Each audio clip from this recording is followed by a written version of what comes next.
Biroz shoshib qoldi Zabihullo O'rinboyev. Hozir Boburbek Yo'ldoshev xatoga yo'l qo'ydi. Zabihullo chap qanotga Alisher Rodilov yaqinlashyapti jarima maydoniga. Qarshisida Normurodov bor. Rodilov uzatma, Shohmalik uch-bir.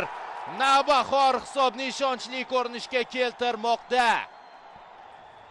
Mana bu yerda Boburbek Yo'ldoshevdan xato, keyin yana himoyachilar jarima maydoni ichida Odilovni o'tkazib yuborishdi.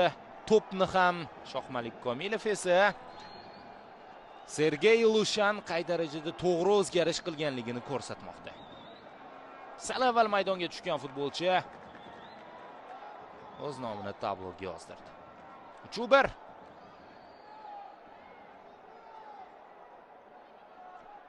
Darvoqe Alisher Odilovda navbatdagi 6-assist.